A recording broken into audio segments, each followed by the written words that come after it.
pessoal, vamos dar início a essa conversa, vamos dizer assim, né? Porque palestra fica um pouco pesado, eu acho. Esse assunto que a gente propôs a trazer, a colega André, quero agradecer a sua vinda de Porto Alegre. É um assunto bastante interessante, a colega André tem bastante propriedade para falar sobre isso, ela já trabalha bastante tempo na área de trânsito. Agradeço a presença de vocês aqui, né? Sexta-feira, de noite, aquela coisa, bar, cerveja, descansar a semana. Tá? Claro, mas vou de Uber, né? Vou de Uber. Então, quero agradecer imensamente a colega André pela disponibilidade. Logo que eu entrei em contato com ela, ela prontamente aceitou o convite de vir aqui conversar conosco sobre um tema bastante relevante, que é a recusa ao teste de etilômetro, né, e as consequências administrativas, no primeiro momento, e jurídicas, né? Então, posso ou não posso, faço ou não faço, devo ou não devo, é prova contra si ou não é? Aí me coloca numa ruim, né? Faz ou não faz? Então, é um tema bastante interessante. Eu agradeço novamente imensamente a presença de vocês aqui. Vou deixar nas mãos da colega André. À vontade. Boa noite. Inicialmente, te agradecer pelo convite, né? A gente que atua nessa área do trânsito, a gente está conversando sobre uma matéria que a gente não estudou na faculdade, sobre uma matéria que em nenhum momento nos apresentaram, né, ao longo da vida, porque o direito de trânsito, muito superficialmente, tu vai aprender quando e se tu ir lá buscar fazer a tua carteira de motorista, né, fazer a tua habilitação. Fora disso, ninguém te diz nada sobre trânsito. E somos todos usuários desse sistema, seja como pedestre, como condutor, como ciclista, a gente faz, todo mundo parte desse universo do trânsito e em nenhum momento a gente tem uma educação adequada e, consequentemente, a gente não conhece nem os nossos direitos, nem os nossos deveres, né? Então, toda a conversa, e eu gostei da expressão que tu trouxe, porque é exatamente nessa proposta que eu sempre digo quando eu vou em qualquer lugar, seja curso ou pretensa palestra, que eu não tenho vocação para monólogo. Então, eu peço sempre que vocês participem, porque a ideia aqui é que a gente converse sobre esse tema, que é polêmico, sobre esse tema que ele impacta, obviamente, nas questões do trânsito, impacta nas questões financeiras de quem passa por uma autuação dessa e impacta também na advocacia, porque, querendo ou não, hoje em dia o direito de trânsito ele é uma área de atuação que está crescendo muito. O ano passado, isso surgiu num grupo de estudos lá na ESA, o ano passado um colega comentou, né, depois de tantos debates sobre trânsito, sobre as possibilidades de trabalho, o direito de trânsito é o novo direito tributário. Né? E isso pegou, porque isso realmente, assim como o direito tributário, nele não vai retroceder. Né? Sempre vai acontecer, tanto na questão das infrações, mas mesmo que tu eduque a população, tu vai ter outro viés para conversar sobre o trânsito, porque ele está sempre permeado na nossa sociedade. Mas eu não estou aqui para ficar essa lenga-lenga, né, sobre trânsito, sobre sociedade, né? Acho que todo mundo que veio aqui, se propôs a estar aqui numa sexta-feira à noite, né, veio para buscar algo que vai poder levar para o seu trabalho, para o seu escritório, ou até mesmo para si mesmo, né? Porque sempre tem quem vem em causa própria, né? Então, começar me apresentando rapidamente, para quem não me conhece. Eu sou a Andréa Schaefer, eu sou advogada, obviamente, e sou professora de Direito de Trânsito há alguns anos. Eu estou atualmente presidindo a Comissão de Trânsito lá na UAB do Rio Grande do Sul e fico muito feliz, né, que tenhamos aqui, pela primeira vez, eu imagino, pela primeira vez, a Comissão de Trânsito aqui na subseção, porque isso é uma coisa que a gente tem tentado incentivar ao máximo, é a criação de comissões de trânsito em todas as subseções. Não importa se a demanda é maior ou é menor, o trânsito está ali e ele precisa desse contato com a advocacia, que a advocacia esteja atenta a essa matéria. Então, que bom, né, que já temos uma comissão de trânsito aqui na subseção, e convoco, né, os colegas que queiram ajudar aí nessa tarefa a compor, quem se interessar na área, fazer parte também, né? Toda segunda, quinta-feira de cada mês acontece o nosso encontro aí, a gente discute sobre os assuntos relacionados ao trânsito, mudança de legislação, resoluções. A gente sempre tenta trabalhar nas comissões, na comissão, o que acontece no dia a dia, o que muda no direito de trânsito.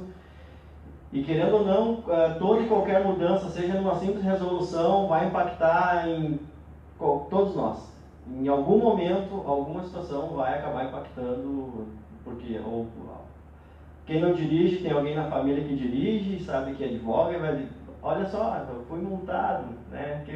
Então, a gente sempre discute temas atuais para poder sempre ter uma advocacia de trânsito qualificada, né? Então, a intenção da comissão justamente é essa, né? A qualificar a advocacia no direito de trânsito.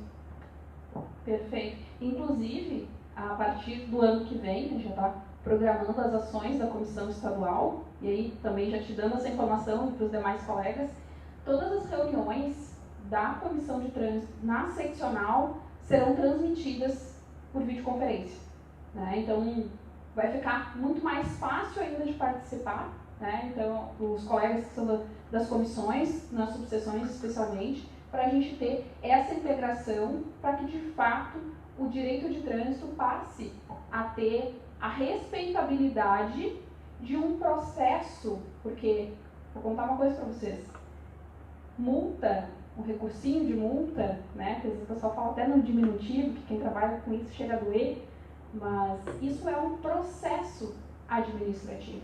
E como um processo administrativo, ele tem diversos requisitos, diversas formalidades que devem ser atendidas e suas respectivas fases processuais. E assim como aqui no Rio Grande do Sul, nós temos, e é um dos estados onde mais se judicializa o trânsito.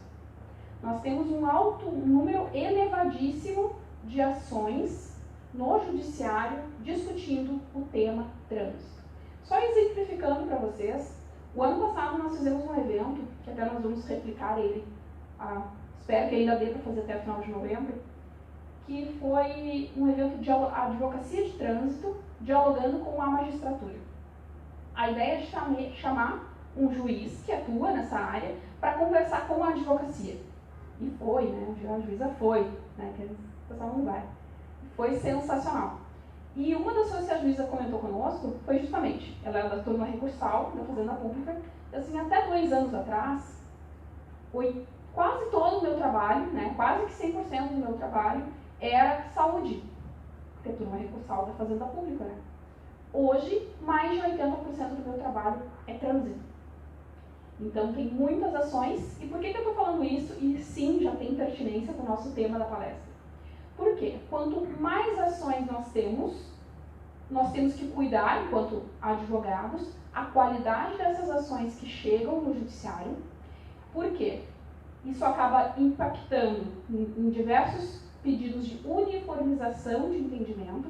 E se aqueles entendimentos que estão levados lá, que foram levados pelo advogado até o judiciário, não estão devidamente colocados, não estão de acordo, daqui a pouco a gente tem uniformizações, porque os juízes não entendem, como regra geral, e não é demérito, assim como nós não estudamos o direito de trânsito, os juízes não compreendem, de uma forma geral, essa matéria.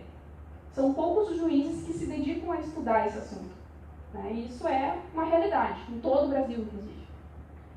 Então, se nós, advogados, quando pretendermos levar qualquer demanda, isso serve para qualquer área, eu sei, mas como o direito de trânsito está muito, né, são muitas ações, seja discutindo suspensão, cassação, né, as questões de recusa, né, e aí entrando diretamente no nosso tema, que nós tivemos recentemente, um incidente de uniformização julgado. E outra coisa, para quem quer já atua com trânsito, ou está começando, ou vai protocolar sua primeira ação amanhã. Ou hoje, né? Porque, ou julga. Também. Mas digo no judiciário, né? Só porque ela integra junta de julgamento, né? Assim como tu, né? Assim eu também. Em órgãos distintos. Depois comento um pouquinho com vocês se der tempo. Mas e é uma experiência bem interessante, né? Nossa, mas o que tu falou ali é super interessante da qualidade das peças, né? Que falam muito da indústria da multa, mas na verdade, olha um micro na próxima. É que na verdade eu falo muito disso, mas na verdade os recursos que chegam para nós, a maioria. Tá bom.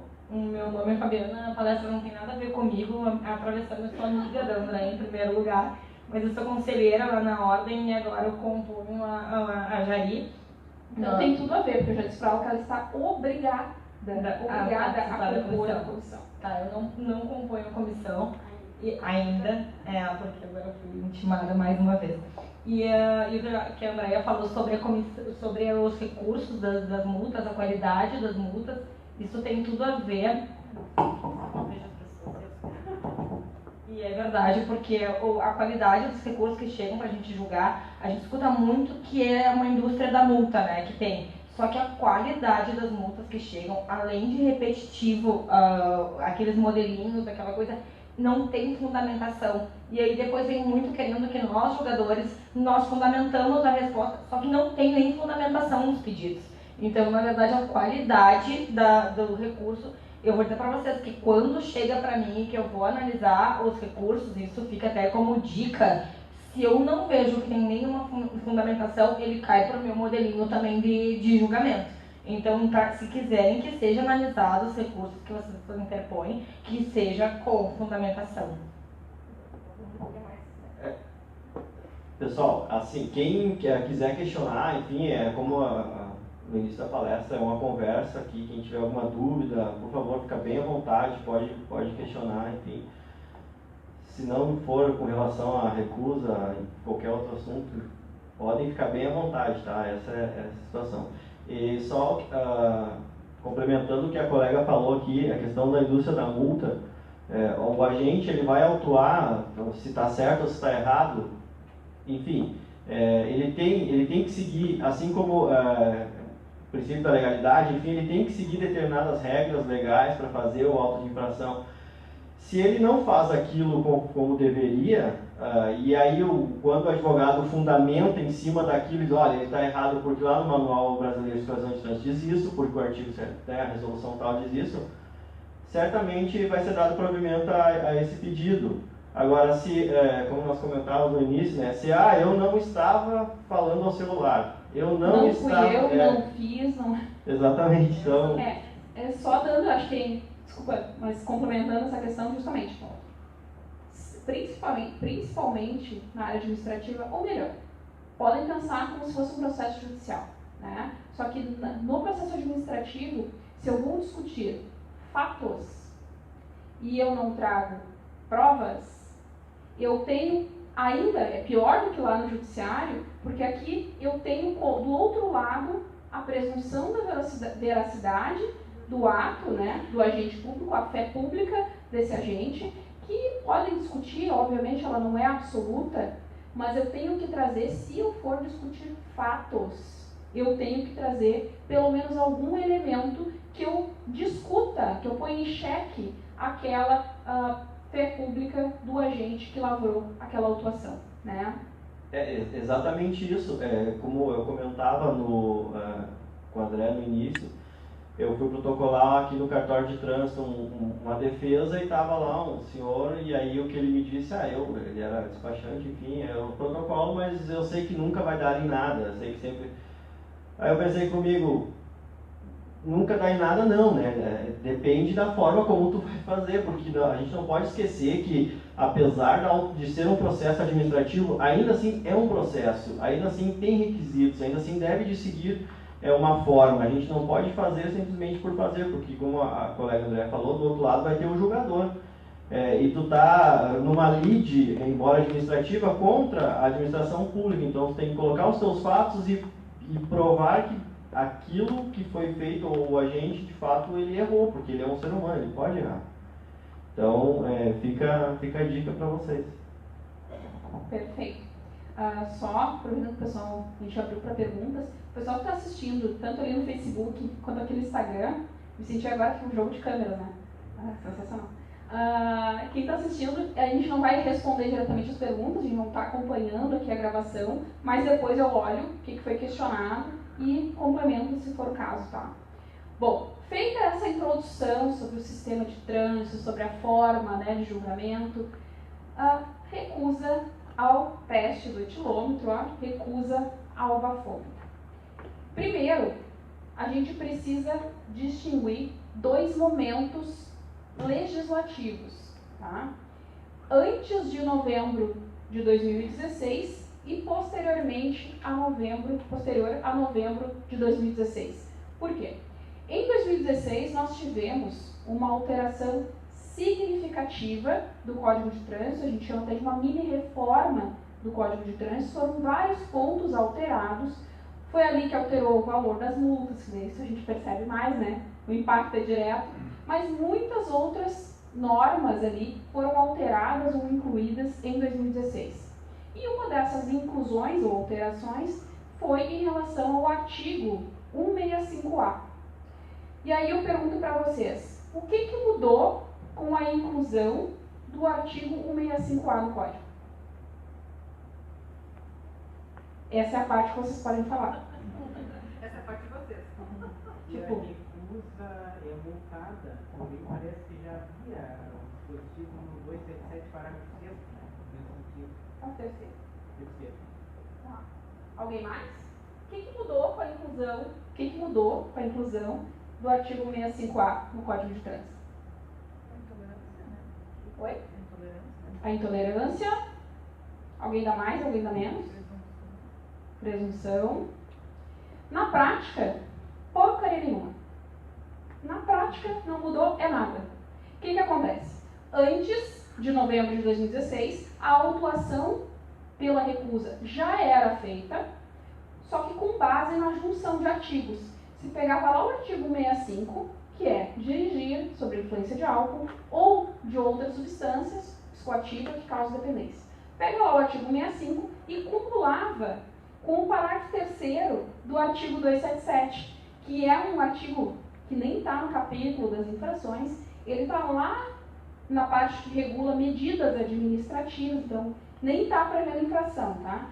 Se fazia essa combinação de artigos, porque lá no parágrafo 3º do 277 dizia que quem se recusasse aos procedimentos previstos para fiscalização ficaria, né, sujeito à mesma penalidade trazida no artigo 165. Então, se antes de novembro de 2016 nós tínhamos a autuação pela recusa trazendo multa, o mesmo valor, se embriagado estivesse, e 12 meses de suspensão.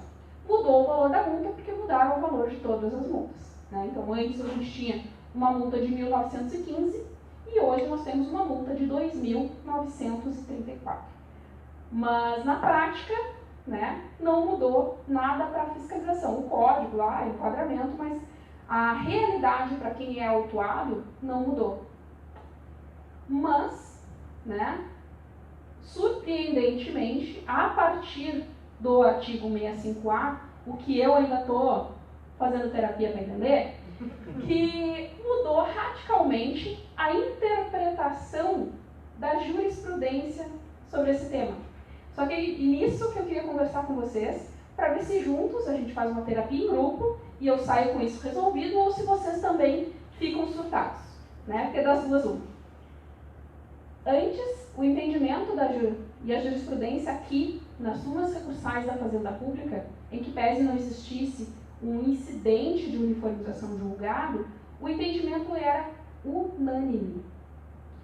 Todo mundo que entrasse com um processo discutindo a recusa ao teste do etilômetro, sem outras provas, isso eu quero dizer, não houve nenhuma anotação por parte do agente de trânsito que tinha hálito de álcool, que aquela pessoa estava cambaleando, não tinha descrição de nenhum outro sinal ou nenhum outro complemento de prova. Mera recusa.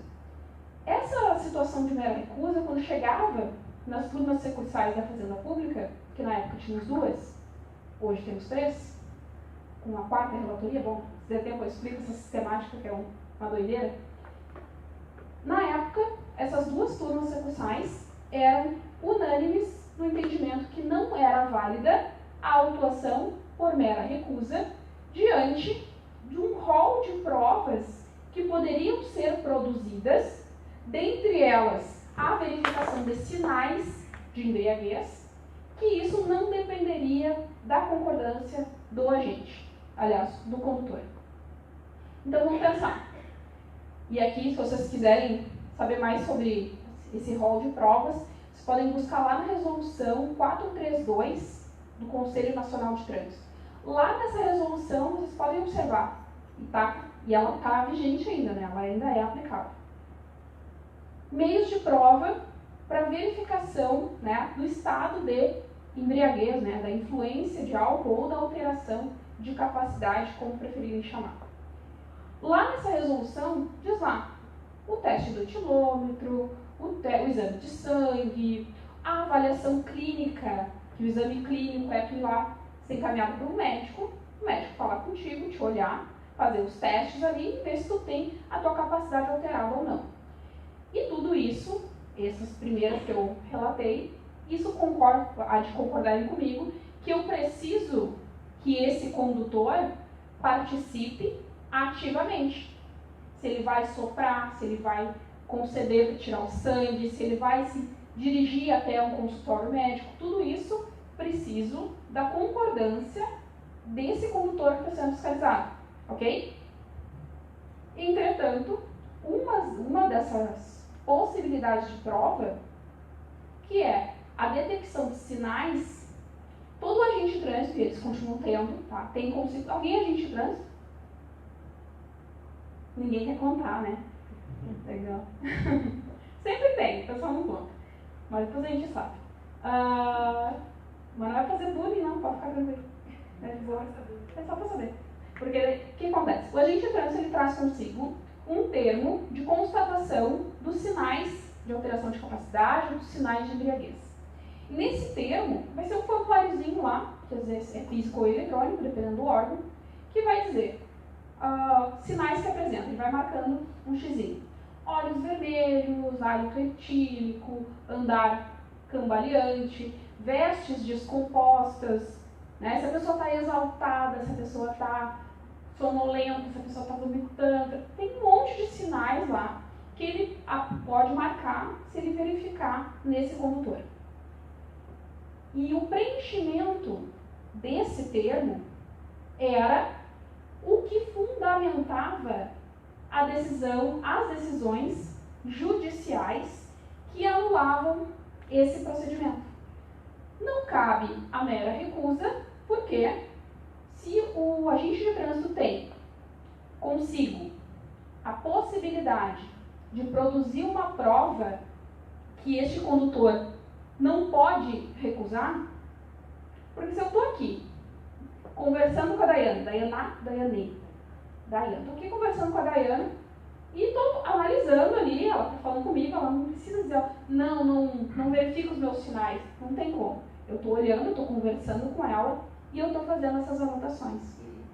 Né? E isso vale como prova. Eu posso fazer prova testemunhal. Eu digo agente de trânsito, né? Posso fazer vídeos, desde que não divulgados.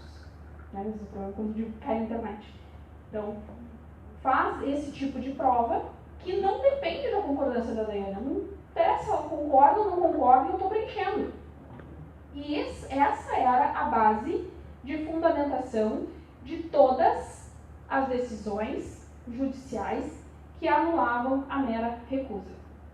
Um outro argumento que se usava, mas não era o que tínhamos o acolhimento, aliás, 2 outros, que é a situação de não produzir prova contra si, que a gente vai falar um pouquinho daqui a pouco, e a questão da falta de tipificação legal. Porque, na verdade, não existia uma tipificação, uma infração por recusa. Existia uma combinação de artigos. Então, vamos pensar que tínhamos 3 argumentos. Acompanhar essa questão das provas, a tipificação legal e a questão de não produzir prova contra si.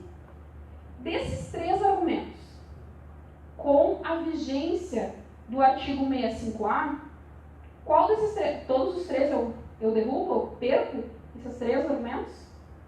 O que vocês acham? Permanece? Ou continua? Deixa na dúvida? Tá. Então, se a questão do direito de produzir prova contra si, eu deixo na dúvida, então. A questão da falta de tipificação legal, resolvi, né? Eu digo enquanto legislador, o legislador resolveu essa questão. E o terceiro ponto em relação à prova? Resolvi com a modificação legislativa, sendo que a resolução que trata do tema continua vigente. Aliás, resolução. Quem trabalha ou pretende trabalhar com trânsito, vocês sim vão ter que usar muito o Código de Trânsito, mas são mais de 700 resoluções do Conselho Nacional de Trânsito. Claro, então elas estão vigentes, mas quase 800. A última está 780 e pouco, eu acho. 788 está sendo discutida judicialmente, então tem muita resolução, mas quase 800. Mais 700. Eu vou botar mais de 700 porque tem umas que não estão mais vigentes. E quase tudo no trânsito, para não dizer tudo, é regulado por resoluções. Muitas vezes a gente concorda, muitas vezes a gente discorda dessa normativa. Mas o fato é que essa questão da embriaguez ou da recusa, essa resolução, a 432, é a que regula esse tema e acertadamente regula, porque essa questão depende de uma resolução, depende de uma regulamentação. Porque o Código de Trânsito vai me trazer que é infração buscar as questões quando há a prova ou quando há recusa, ele traz de forma genérica, mas ele não traz ali detalhadamente que tipo de prova pode ser feita e como vai se dar esse procedimento de autuação. E essa resolução 432 vem regular justamente esse conteúdo que a lei não aborda. Então, se a resolução que rege essa matéria e no trânsito resolução equipara com lei, inclusive se vocês forem discutir judicialmente numa outra situação, que vocês não querem a aplicação da resolução e querem a aplicação da lei, isso é bem divergente no judiciário. Tem juiz que vai entender que legislação é superior, né, a questão da hierarquia das normas, e tem juiz que vai entender que vale a resolução e não vale a lei por princípio da especificidade. Então, veja como essa sistemática ela acaba sendo complexa para a gente derrubar uma resolução. Então, se ela é tão forte assim, por que nos casos de recusa eles estão deixando de aplicar o conteúdo da resolução? Então, acho que é nesse sentido que eu acho que a nossa conversa pode se espraiar. Vocês podem ir conversando, vocês estão muito tímidos. Estão muito tímidos, podem ir comentando, porque é só na conversa e no diálogo que a gente vai enriquecendo nosso debate aqui. Mas, enfim, falei sobre esses 3 argumentos. Com a vigência do artigo 65A, a gente foi observando uma mudança na jurisprudência. E o ano passado foi instaurado, mas esse ano foi julgado, um incidente de uniformização de jurisprudência tratando dos 2 casos. Tanto das questões de recusa realizadas antes da mudança da lei, ou seja, lá sob o amparo do artigo 65, acumulado com o artigo parágrafo 3º do 277, e também em relação ao 65A. E aí, pasmem, por isso que é sempre muito complicado, o advogado fazer qualquer promessa de resultado, Olha que loucura. Se o cliente te contratou o ano passado e tu entrou no processo, a jurisprudência era unânime. Imagina se tu disse para o teu cliente, Isso aqui é tranquilo. Certo? Jurisprudência está aqui, ó, unânime. Virou totalmente, tanto é que o incidente foi julgado validando as duas situações. Então, esse incidente que foi julgado aqui no Rio Grande do Sul foi agosto, se não me engano, né? Agosto, né? Então, que foi julgado em agosto, ele jogou uma pá de cal aqui no âmbito estadual dessas duas situações. Tanto as anteriores quanto o 65A passaram pelas turmas recursais e isso gerou súmula das turmas recursais, tem poder vinculativo com as demais decisões. Isso ainda não transitou em julgado, tá? Então, foi julgado em agosto, mas isso ainda está pendente de recurso. Tanto é que os processos em trâmite ainda estão sobressados, que estão aguardando o trânsito e julgado desse incidente. Mas a projeção é bem ruim em nível de Rio Grande do Sul devido a esse julgamento. E olha que loucura, né? É a loucura e a beleza do direito. Contemporaneamente ao julgamento do incidente aqui, nós tivemos decisão do STF invalidando a autuação pela recusa, inclusive num processo advindo do Rio Grande do Sul. Né? Então, eu cheguei a publicar algo nesse sentido quando o STF se manifestou, porque justamente a gente tinha essa decisão aqui do Estado, né, uniformizando, e aí veio o STF e trouxe justamente o contrário de tudo que estava sendo discutido aqui. Então a gente tem, né, decisões divergentes. E eu não sei, que alguém aqui já trouxe e já olhou a decisão, né? Então não só.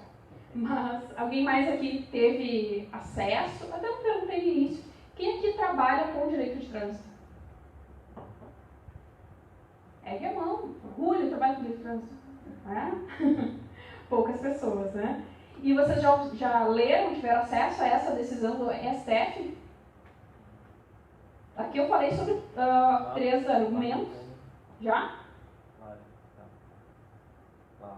Ah, uma sim. viva alma se manifesta lá no fundo. Ah, tá na lista de transmissão? Ou foi no... Ah, claro. Então, Paulo, né? Ah, deu uma falha uma vez. Às vezes erra o nome, né? O cônjuge aqui do amigo eu chamei o nome errado hoje. Só para pegar no pé. Desde que não seja o nome do ex, tá tudo certo, né? Não é. É só para eu constranger, ela ficou vermelha agora. Mas essa decisão do STF, né, eu acho que eu vou até virar a câmera para mostrar de quem eu estou falando, essa imagem, pessoal. Sacanagem. Essa decisão do STF, ela veio em julho, final de junho, né, ela foi publicada, e inclusive agora teve um julgamento, porque o Detran entrou com agravo regimental no STF e perdeu. Saiu julgamento ontem ou hoje? Foi essa semana. Saiu essa semana. Então, a gente tem aqui um cenário ruim, né, devido ao julgamento desse incidente, e uma curiosidade, porque o julgamento desse incidente até me pegou de surpresa de um outro ponto de vista. Nós tivemos recentemente, aliás, não tão recentemente, o tempo passa tão rápido, mas início do ano, foi em fevereiro, março, o julgamento de um outro incidente, questão de trânsito. A gente não vai, se a gente for falar aqui de multas presumidas virtuais, a gente vai levar mais de 50 horas. Mas a gente teve início do ano um julgamento de um outro incidente na matéria de trânsito.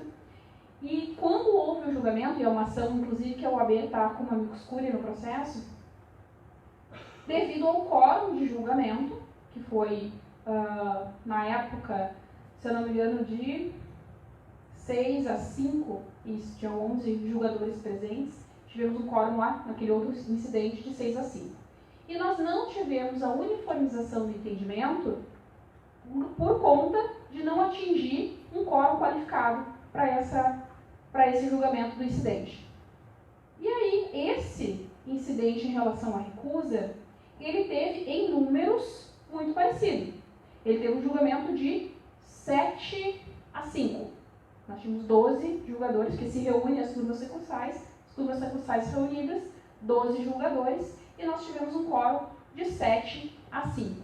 Também não deu quórum qualificado, né? Porque a gente precisaria de 2/3, só que, né? E aí, bom, azar, né? Tô até me segurando que tá gravando. Aí eu fiquei puta, né? Porque olha só, a pessoa que conhece fica enlouquecida com a palavra nas palestras. Azar. O pessoal já ouviu, o pessoal que tá no Instagram. Enfim, e por que eu fiquei puta com isso? Porque antes do julgamento do incidente, o TJ mudou o regimento. O que há um mês antes do julgamento do incidente, valia a regra dos 2/3 para uniformização e, consequentemente, a edição de enunciado de súmula. Aí eles alteraram o regimento, não precisa mais quórum qualificado, agora basta maioria simples, e aí, agora que a gente alterou, a gente julga incidente. Lindo, né? Lindo. Tanto que quando foi julgado, eu pensei, nossa, que bom, não gerou súmula. Mas aí eu fui ver, né? Tu acompanhou, né? Ah, passei até vergonha de me retratar. Porque pra mim estava certo, eu tinha acompanhado, tinha lido. Tu é um preso, vai supor que o regimento altera assim do nada, nas vésperas do julgamento do incidente. E eu tinha lido e relido, quase engolido o regimento das turmas sucursais, porque no outro incidente a gente fez um curso extraordinário, então a gente acompanhei muito de perto. Então estava aqui, ó, na cabeça, estava o artigo já do regimento. E aí foi alterado e, consequentemente, gerou o enunciado, se editou o enunciado de súmula em relação a essa matéria. Quer falar alguma coisa? Ah, tá. Não, achei que alguém queria me ajudar. Coisa séria, sozinha aqui. Mas... Alguém tem alguma dúvida?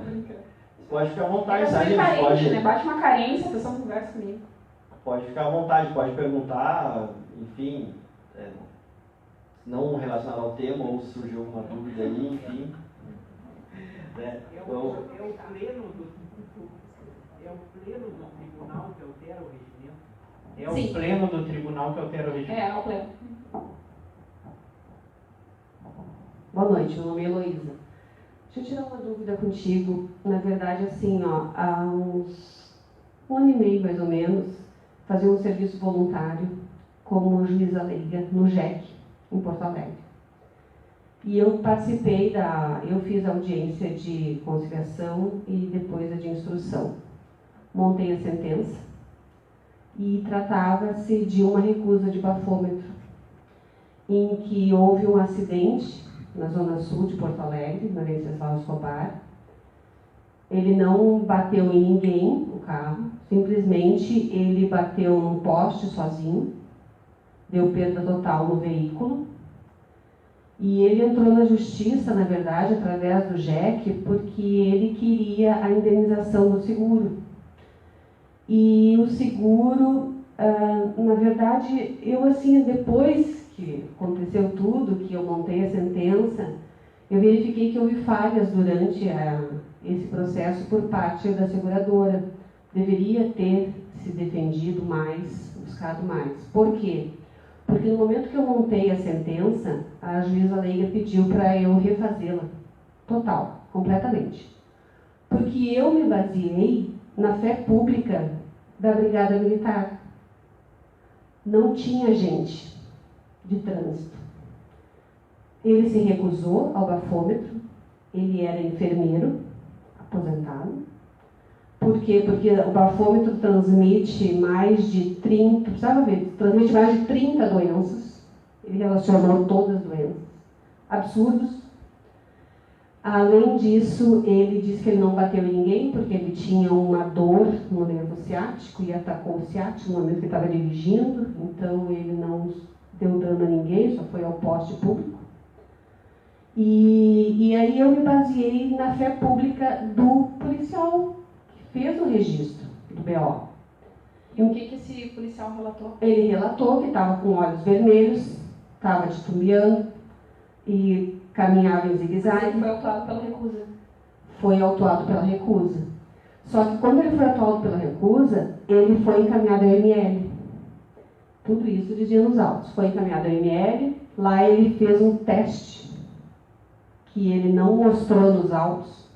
E até isso, o advogado dele também foi contra, dizendo que o médico que trabalhava no plantão do ML não era um médico perito, né? Até isso, ok. E aí ele pagou a multa, ele não estava questionando a multa naquele momento do JEC, ele estava questionando que ele queria a indenização da seguradora. No meu ponto de vista, eu montei na verdade, foi 12 laudas de sentença que eu montei, que depois tive que mudar completamente, virou em 6, 8, mas eu me baseei na fé pública dada no boletim de ocorrência. E que a juíza leiga me disse assim, não, Heloísa, tu está enganada? Essa fé pública não é uma prova cabal. Eu disse, nossa, sabe? Daí cai, assim, tudo por terra, tudo que tu tem montado já na cabeça. E aí eu fiquei na dúvida, na verdade. E aí o que aconteceu? Na minha sentença eu tive que dar a favor dele, que se recusou a fonte, e perdeu a seguradora, teve que pagar a indenização.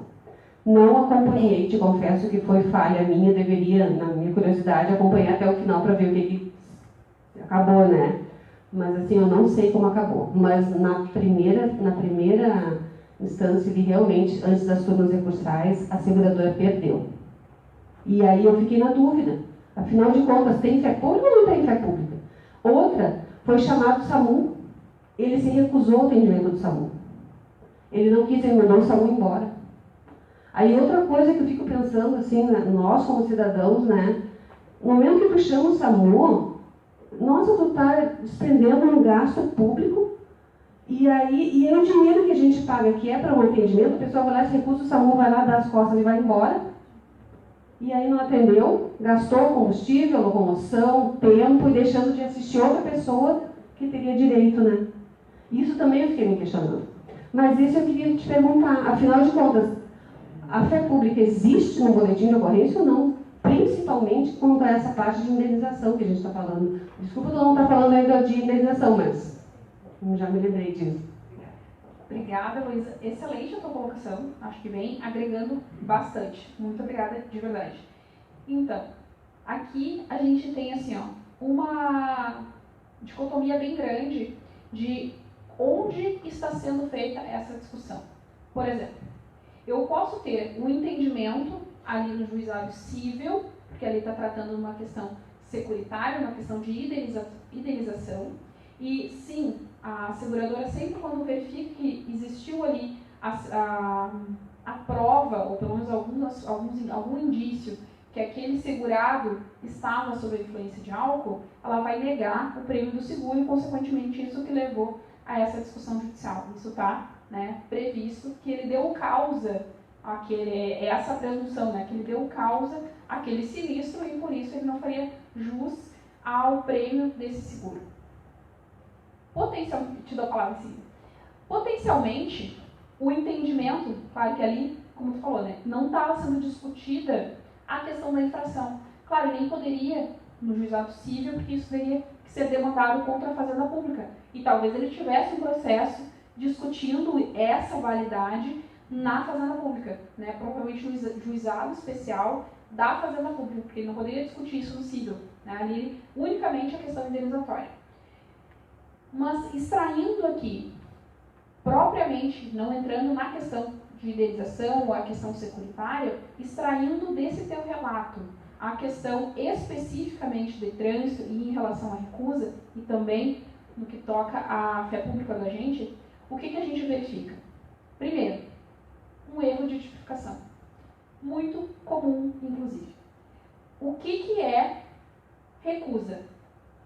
A gente precisa entender, e isso eu sempre falo nos cursos ou em outras conversas que a gente tenha, entender qual é a finalidade da norma. A finalidade da norma não é punir quem recusa, é punir quem inviabiliza o processo fiscalizatório. Então, pensa comigo. Essa pessoa que não quis fazer o teste, que não quis fazer lá o exame no ML, que não quis fazer qualquer coisa, mas o agente de trânsito ou o policial, que ali também está nesse papel de agente de trânsito, ele conseguiu, por outros meios, detectar que essa pessoa estava embriagada. E aí, qual foi a falha quando eu digo que houve um erro de tipificação? Essa pessoa não deveria ter sido autuada pela recusa, e sim pelo artigo 65, por estar embriagada com base nesse tipo de prova. Porque se a resolução lá que eu falei para vocês, a 432, ela traz diversos tipos de prova. Se o agente de trânsito ou o policial verificar por um daqueles meios probatórios que aquele condutor está sob a influência de álcool, ou mais, sob a influência de outra substância, inclusive você pode soprar o bafômetro, dar zero e está completamente alucinada. Porque se estiver drogado, se tiver cheirado cocaína, não vai aparecer. Né? Inclusive o drogômetro está em teste. Né? E um problema de teste, mas está em teste. O que acontece? Se ele verificou por outros meios de prova que aquela pessoa estava sob a influência de uma substância, ele deveria ter autuado por estar embriagado. Pelo artigo 65, de dirigir sob influência de álcool ou de outra substância psicoativa. Ele teria eliminado, inclusive, a discussão, possivelmente judicial. Se a autuação dele tivesse sido correta, com a tipificação correta, a seguradora teria até mais base para negar esse pleito indenizatório que ele está pretendendo, e aí acabou gerando essa divergência justamente, né, pelo que eu fiz a leitura, não foi em relação necessariamente à fé pública. Porque quando o agente diz, e o agente ou o policial diz sim, ele tem fé pública, e quando ele autua pela recusa, a fé pública está dizendo ele se recusou. Não está dizendo que ele está embriagado. E para essa questão securitária, esse é o ponto-chave. Porque não se nega o prêmio do seguro para quem se recusa ao teste. E sim, quem causou ou majorou o risco daquele acidente. Né? Então, acredito que tenha sido nesse critério e em virtude dessa falha anterior. Né? Para ver como é importante todas as etapas. Porque essa falha lá na fiscalização, porque aí, dessa forma como tu me relatou, houve uma falha na fiscalização. O procedimento foi equivocado. E isso sucedeu, né, diversas outras divergências de interpretação e uma amplitude de interpretação em virtude desse erro de tipo. Eu fiz uma defesa um tempo atrás, justamente nesse sentido. Houve uma colisão, né, ele estava embriagado, ele foi autuado pelo 65, e aí foi relatado lá as características dele, o porquê que ele estava embriagado. E lá na delegacia, ele foi conduzido, quando foi lavrado o auto, foi lavrado o auto pela recusa. Só que ele não se recusou. Ele teria que os policiais deveriam ter dito lá no momento da ocorrência que constataram a embriaguez e não que ele se recusou, porque fica divergente a situação, porque eu vou autuar ele no 165 e lá na delegacia eu vou colocar que ele se recusou, que é o 165A. E isso para nós advogados é um prato cheio para, né, poder... Mas isso é bem importante, né, essa questão da análise técnica do que está sendo colocado ali no momento da autuação com o que vai ser levado à delegacia, porque a fé pública, ok, a gente tem a fé pública, mas ela não é absoluta, né? Então isso a gente tem que cuidar bastante. Te respondi? Maravilha, Valdir. Foi praticamente respondida a minha dúvida que eu tinha em relação, mas assim eu queria só ressaltar que às vezes, que eu já percebi, não sei porquê, se é o agente que tem fé pública ou qual é o problema, que às vezes na hora de preencher aquele papel eles exageram, né? Colocam lá coisas às vezes que não existem na verdade. Outra coisa, exageram na hora de preencher mesmo. Outra coisa que eu tenho percebido, que a lei mudou muito, assim, do tempo para cá, ela ficou mais rigorosa em virtude de alguns, né, que cometem o delito, que aprontam, enchem a cara, saem fazendo cavalinho de pau, passa por cima de todo mundo, fazem, acontecem, matam, né, e às vezes saem ilesos, né. Aí vem aquela manifestação pública e assim por diante, e é por isso que a lei, ela cada vez está mais rigorosa, mais exigente. E também é o seguinte, eu queria fazer um entre parênteses aqui, que eu tenho percebido nesses delitos, quando acontece, na maioria das vezes, o bom paga pelo ruim. Infelizmente é assim, seria a minha observação. Perfeito. Se nós vivêssemos numa sociedade equilibrada, talvez não tivéssemos que punir com tolerância zero. É uma discussão que se faz. A nossa legislação de trânsito em relação ao álcool, ela é tolerância zero. Ah, mas pode soprar e dar zero. Não, a tolerância é zero.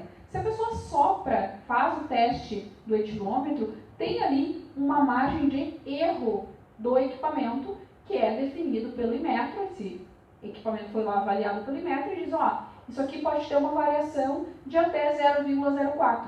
0,04. É bem pouquinho. E é uma margem de erro, tá? Então a nossa tolerância é zero. Se eu sopro o etilômetro e dá lá 0,05, que eu vou descontar a margem de erro, vai ficar 0,01. Então, a partir de 0,01 verificado no etilômetro, já é considerado uma infração de trânsito. Então, é uma das legislações, até em nível mundial, assim, é das mais rígidas nesse aspecto. E aí, concordo contigo, né? Eu vou punir da mesma forma, isso é um questionamento, né? Não que eu faça esse questionamento em recursos ou ações judiciais, porque a nossa legislação é o que temos, talvez isso fosse objeto de uma discussão em nível legislativo. Mas o que muitas vezes a gente observa?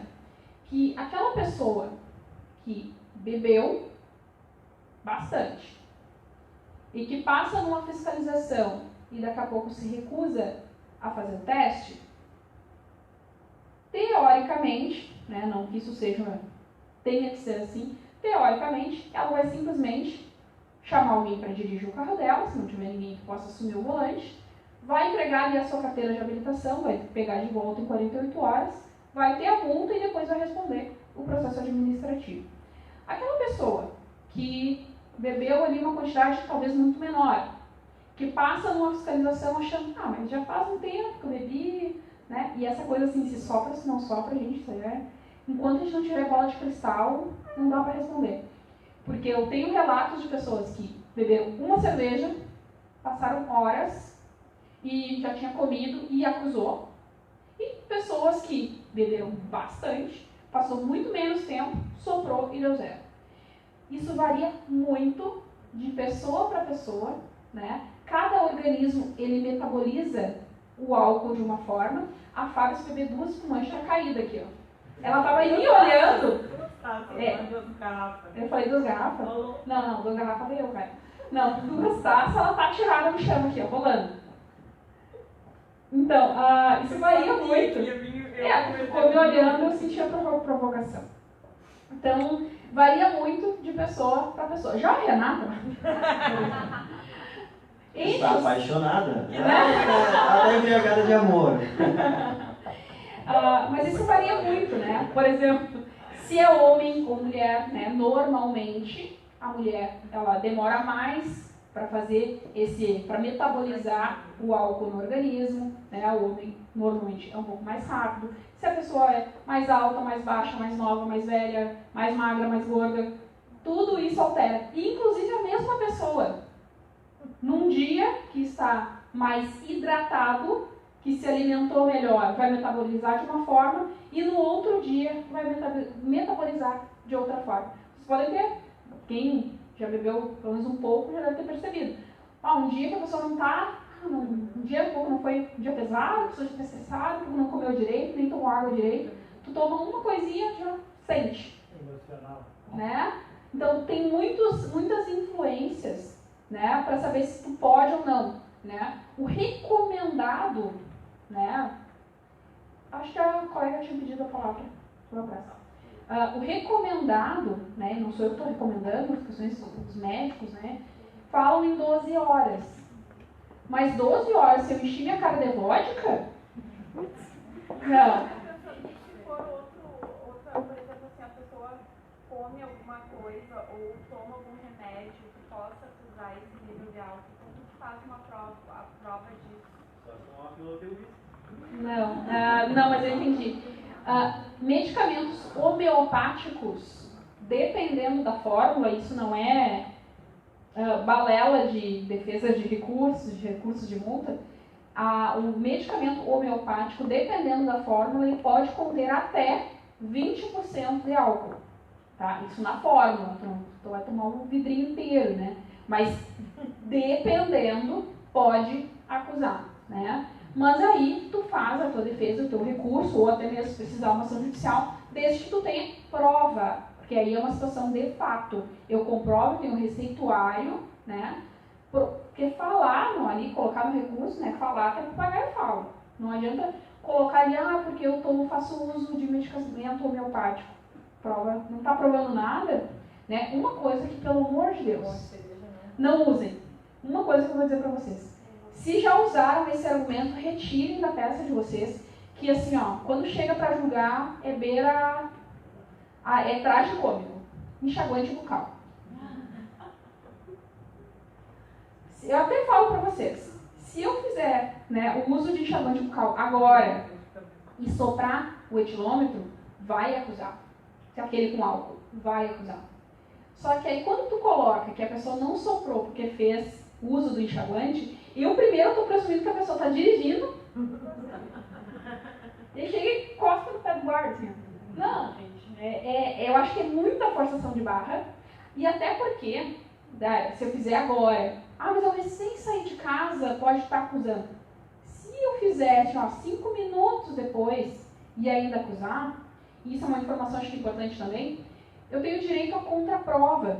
O agente de trânsito deve, é dever inclusive, me ofertar a possibilidade de contraprova. Então, passado ali 20, 30 minutos, eu vou refazer esse teste, esse mesmo exame no mesmo equipamento ali, ou até pode ser em outro, mas se ele tiver só aqui, ele vai refazer o teste do etilômetro, e aí, se foi esse o fundamento, vai dar zero. Né? Se foi esse o fundamento, vai dar zero. Deixa eu só dar uma olhada. Quanto tempo a gente está conversando? Faz tempo, não, chamou com uma cara de cansado. Deixa eu ver se a live do Instagram encerrou. Deu 1 hora.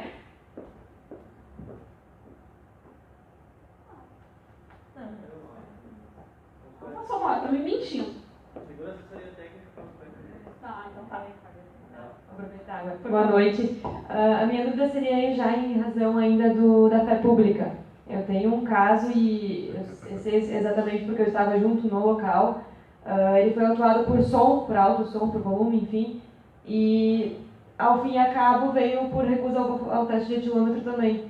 E de fato não tinha, era guarda municipal, eles não tinham um bafômetro, não foi solicitado que ele fizesse bafômetro. E aí se tem essa situação agora que não se sabe exatamente o que fazer, porque não tem como se comprovar que não tinha lá na hora. Então, essa é a questão da fé pública nesses casos. São 2 casos até, não sei exatamente, o cliente diz que a gente acredita na verdade que nos contam, né? Deixa eu te contar primeiro uma coisa, mas assim, não espalhe.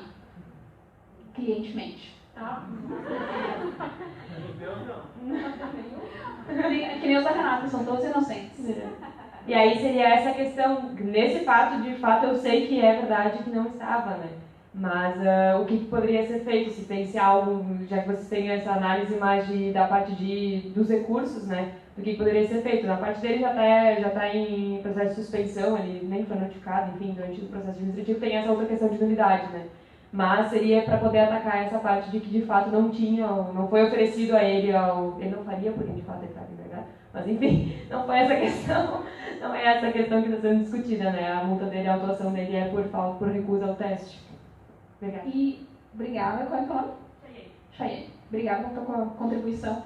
E vou te dizer, tem vezes que a gente tem uma saída, tá? Que é chorar cocado no cantinho. Não, brincadeira. Às vezes dá vontade. Mas o que acontece? Essa prova de que o etilômetro não estava no local, realmente é uma prova difícil de fazer. Tá? Tem algumas dicas e algumas possibilidades que pode verificar. Por exemplo, é obrigatório que no auto de infração conste o equipamento, mesmo nos casos de recusa. Aqui no estado do Rio Grande do Sul, como regra geral, né, vou botar como regra geral se for assim, por exemplo, uma equipe da balada segura, eles têm esse procedimento, né? Então, todo agente um pouco mais preparado para isso, ele tem essa orientação. Então, recusou o teste. Mesmo nos casos de recusa, no auto de infração tem que estar constando aparelho tal, número de série tal, com a forma de, teoricamente, comprovar que aquele equipamento estava disponível. Se não está... É uma resolução do CETRAN. É uma resolução do CETRAN aqui do Rio Grande do Sul, do Conselho Estadual de Trânsito. E o número da resolução eu não vou... Estou pedindo demais. 19, não, eu sei que tem 9. Não, mas ele está falando do artigo, né? Mas o número da resolução, se eu não me engano, é 70 e alguma coisa. Mas se tu for olhar no site,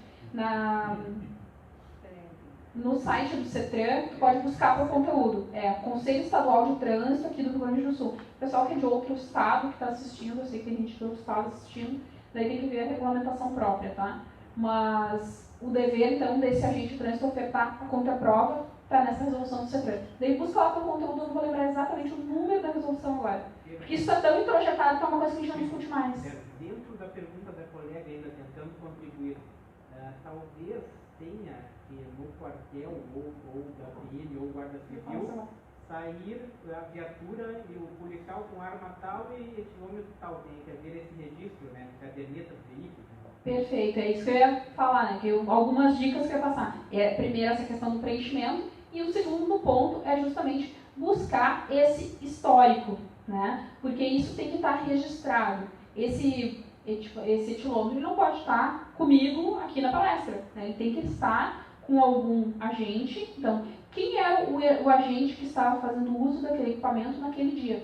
E isso é muito interessante solicitar, porque a gente já viu, e isso acontece principalmente às vezes em rodovias federais, porque a Polícia Rodoviária Federal muitas vezes não tem o número suficiente de equipamentos para todos os agentes.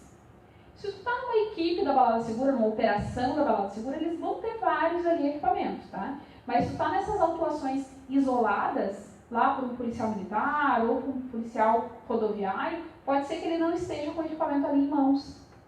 E ali, e eu vou compartilhar aqui com vocês, que eu já ouvi inclusive de agentes que eles usam, já jogaram poker. Eu não jogo poker, mas eu sei o fundamento básico do poker, né? Que é o blefe.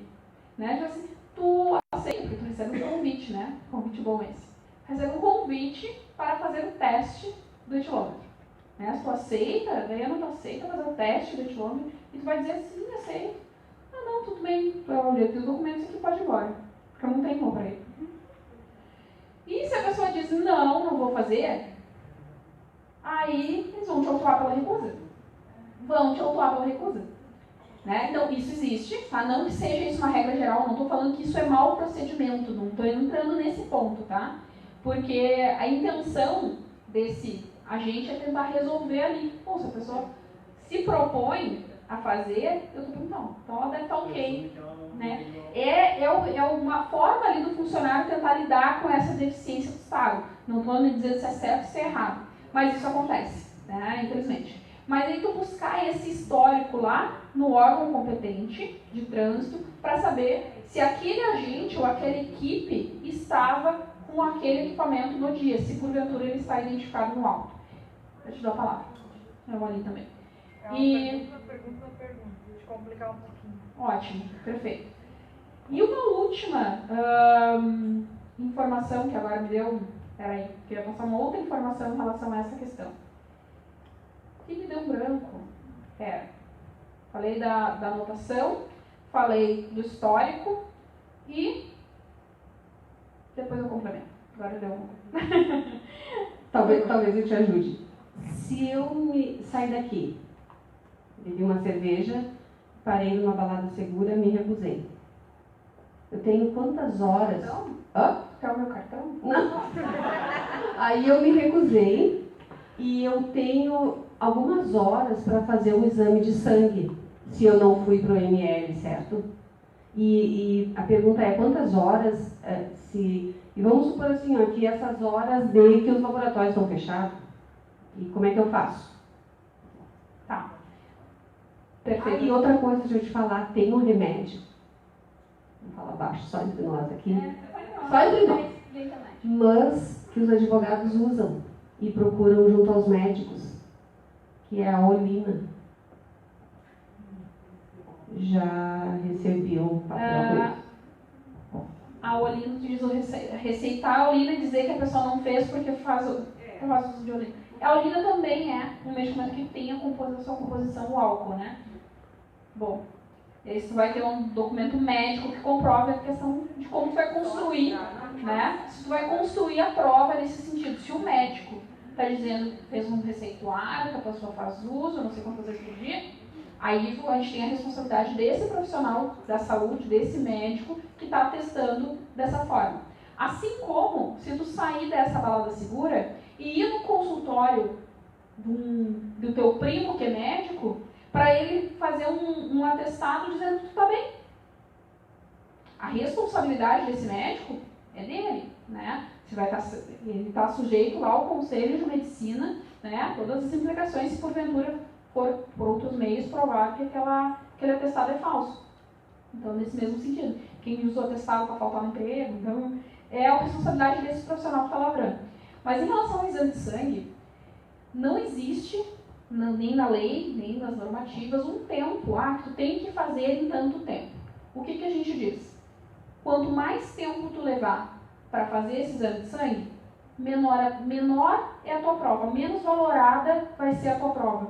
Porque se eu for abordada agora, e eu for fazer o exame amanhã de manhã, e eu vou levar isso depois para discutir, eu vou dizer assim, tá, mas também, né, passaram-se não sei quantas horas, agora, quando tu fez o exame, já passou o efeito. Mas, com certeza, é uma dificuldade, por exemplo, porque essas autuações, elas não acontecem às 2 da tarde, como regra. Não tem um cliente que eu tinha que ele era abordado às 9 da manhã alcoolizado. Mas era um problema, não, ali é um problema de saúde, fato. Ali é uma questão patológica, ele tinha que tratar de outra forma. 9 horas da manhã ele estava sendo alcoolizado. Aí ele passava todo dia na frente do mesmo posto da PRF e todo dia eles paravam ele. Todo dia eles paravam ele porque sabia, né? Interior, sabia que aquela pessoa, né, tinha esse problema, já vi o carrinho deles e disse, doutor, eu vou ter que trocar de carro porque eles me param todo dia. Mesmo depois que ele já estava tratado e não estava bebendo mais. Mas enfim, né? Acontece. Mas, regra geral, essas autuações se dão na madrugada, né, ou tarde da noite, onde não vai ter um laboratório ali aberto para fazer um exame de sangue. Se tu vai fazer uma consulta médica, porque pode ser uma avaliação clínica, pode não ser um exame de sangue, porque o laboratório está fechado. Tu vai lá na clínica, que tu tem convênio, porque daí eu presumo que tu tem convênio, porque se tu for no SUS, tu vai lá, vai lá na UPA, né, na unidade de pronto atendimento. Eu vim aqui porque eu quero provar que eu não estou embriagada. Nós estamos morrendo lá, não vão atender. Não vão atender numa unidade de pronto atendimento, não vão atender numa unidade de saúde unidade básica de saúde, não irão atender num hospital, né? Porque eles têm questões muito mais importantes e, convenhamos, de fato tem, né? Então, para tentar te livrar de uma autuação, de uma multa, de uma suspensão, né, eles não vão te passar na frente e, se porventura tu for atendida, vai ser no outro dia, né? Porque tem outras prioridades ali para tratar. Eu te dou a palavra, Salva. Vai falar daqui a pouquinho. Já? Mais um. Três. Cuidar se eu lembro da pergunta. Ai, por favor, né? Tu disse que ia me sacanear, então. Então, essa questão da prova, ela vai, quanto mais próxima, melhor. Seja o exame. E se for feita uma avaliação clínica por um médico, sempre ter o cuidado que esse médico faça a anotação do horário. Quer dizer, colocar só do dia também não resolve. Né? Então, mas é sempre uma prova difícil. Uma sugestão. Isso vale para qualquer análise de autuações, de processo de suspensão, vale para qualquer coisa. Que a gente se atente mais a requisitos de validade e menos aos fatos. Quando eu atendo cliente de trânsito lá no escritório, claro que ele vai me contar toda a história triste, toda a revolta dele com a indústria da multa, e tudo isso faz parte do atendimento, da acolhida daquele cliente, para ele estar, né? Por mais que seja uma questão técnica, ele está com um sentimento envolvendo aquele caso, então ele vai falar. Mas, bem na verdade, na maioria das vezes pouco importa para a minha tese. Poucos os casos eu vou usar aquela história triste no meu argumento. Eu vou buscar um requisito de validade que não foi cumprido. Né? Nós temos resoluções que estabelecem um manual brasileiro de fiscalização de trânsito. Então, essa resolução diz como o o agente de trânsito deve proceder em determinados tipos de autuação. Então, se ele não procede da forma correta, como a regulamentação rege, aí eu consigo, né, por outros meios que não os fatos, discutir e até mesmo invalidar aquela autuação. Aproveitando o questionamento ali da colega que não identificou o bafômetro na unidade e tudo mais, em que ela presenciou e tudo mais, normalmente o guarda, ele não facilita na hora dele assinar a multa, né? Ele não se identifica.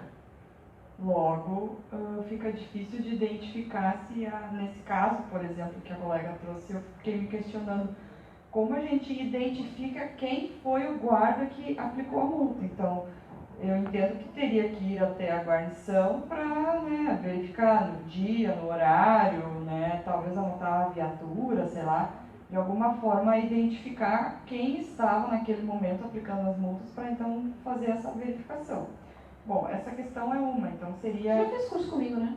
Talvez. Não? Eu te conheço em outro lugar. Talvez. Eu tenho um outro caso a respeito também de qual, porque ocorre aí nessa situação 2 casos em separados. A obrigação da parte fazer o pagamento da multa ou não, que é trazer esse questionamento, né? E a outra questão é a questão de suspensão do direito de dirigir. Então, no meu caso, o cliente não foi parado, ele parou por medo de ser parado, então ele já se antecipou, parou. Admitiu que bebeu, não quis fazer, então, o bafômetro, aplicou-se o 165A. A esposa que estava junto também bebeu, mas fez o bafômetro igual, porque, no caso, ela não estava sendo autuada, ela estaria, no caso, como para levar o veículo embora, né? Então, ela teria que fazer o bafômetro também. Não foi acusado no bafômetro que ela tinha bebido. No caso, ela bebeu, comeu e passou o efeito, no caso, não bebeu também tanto. E eu fiz a defesa, fiz o recurso e até então, o cliente pagou, no caso, a multa, né? E até então não veio ainda a requisição para o recolhimento da habilitação. Já instaurou o processo de suspensão? Sim, já foi instaurado, só não veio ainda porque ele está Julgamento. aguardando. Ele está aguardando aí essa questão aí da suspensão. E eu queria ver se vocês têm ideia, uma, né, estatística, proximidade, de quanto tempo demora para vir essa notificação para a parte entregar a carteira ou então ingressar na equação judicial, né, para fazer essa. Perfeito. Obrigada. Como é que é o nome mesmo? Jaqueline. Então, teu questionamento aponta 3 questões, né? Então, vê se a minha memória está razoável. A questão da identificação do agente, do pagamento da multa e a questão do tempo, né, da demora do julgamento com o recurso administrativo.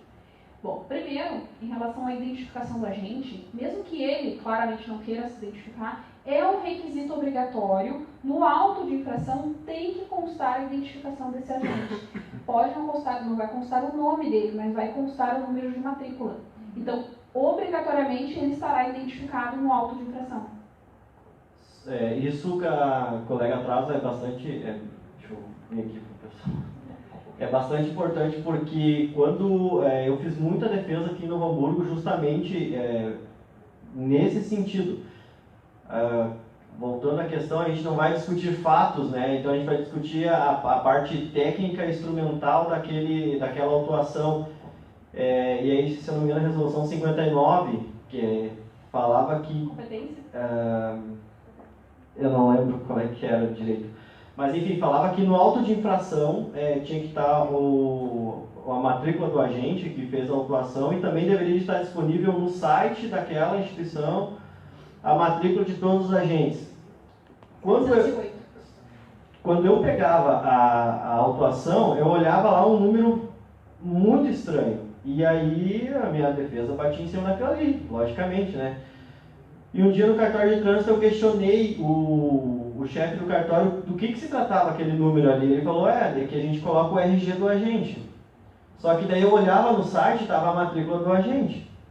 Então, talvez lá dizer que o cara não fez ou que ele não estava, não era a base da defesa, mas sim bater em cima do requisito técnico que faltou naquele documento para dar validade para ele.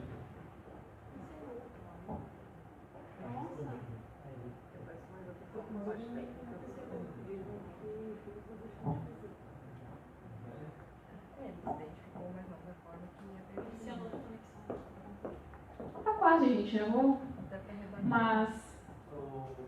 Tá, não, mas eu não respondi para ela ainda. Qual é o efeito disso? Daí você não tem como identificar o agente. É, isso que eu vou complementar agora. E também lembrei que ficou pendente no outro, a gente já faz junto. Faz um combo. O que acontece? Essa identificação do agente, como o John bem trouxe, ela é obrigatória, né? Inclusive, a determinação para que essas matrículas, para que tu possa identificar no site do órgão, da entidade responsável pela atuação, quem é aquela pessoa, né? Isso foi muito discutido quando ela foi publicada, mas ela está vigente, então existe essa regra. E uma outra questão também, que tem direta relação à questão da identificação desse agente, que é o que? Terceiro ponto ali que ficou pendente quando eu estava respondendo para ela, que é competência. Porque tu tinha me falado de uma questão que foi ali o guarda municipal, o agente municipal. O que acontece? E aí, nós temos uma portaria do Denatran, que é a portaria número 59, que delimita competências.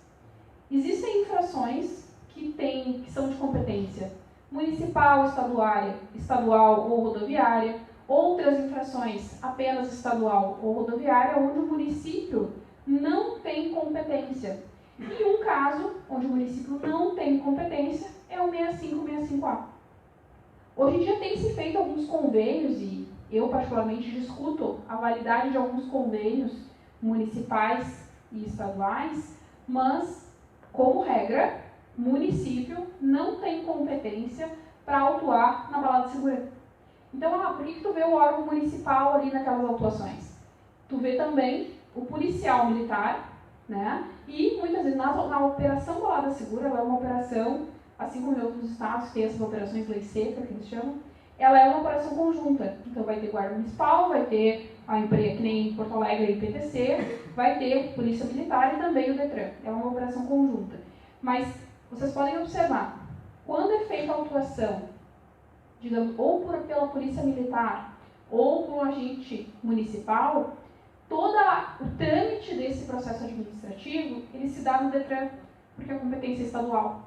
E aí tem que se verificar se por isso que é importante, extremamente importante, que esse agente de trânsito seja identificado. Eu preciso saber quem é esse vivente que lavrou a autuação, para saber se ele é vinculado a uma entidade que tem competência para lavrar esse tipo de autuação, né? Então isso é bem importante e acho que complementa a outra questão trazida. Tá. Vou tentar, acho que a gente está com um horário... Qual é o horário que a gente tem? Não passou isso. Até meia-noite? Então tá bom. Daqui pra balada. Tá. Daqui pra balada. Tô anotando isso. Daqui pra balada? Tô anotando isso. Ah, quero baladeira, eu não vou. Mas enfim, eu tinha feito outros 2 questionamentos. A questão do pagamento da multa, tá? O pagamento da multa não implica no reconhecimento da culpa, no reconhecimento da prática de determinado ato. Tenham isso muito em mente, em que pese isso já esteja sumulado pelo STJ, súmula 312 ou 434? 434, se eu não me engano. 434? Quase certeza que é. Ou é uma ou outra, as duas são estranhas. E isso já está simulado pelo STJ, então que o pagamento da multa não inibe a discussão administrativa ou judicial. E por que eu estou reforçando em que pese isso esteja já simulado?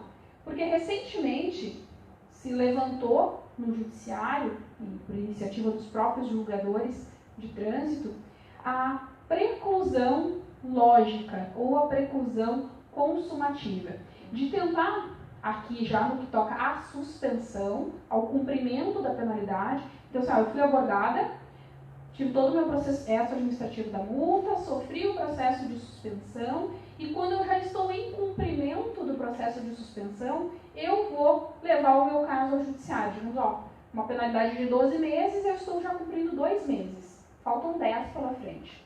E nesse momento eu resolvo judicializar. Corro o risco de ter esse entendimento, a aplicação desse entendimento, que precluiu o meu direito, a minha pretensão de buscar a nulidade daquele ato. O que para mim é bizarro.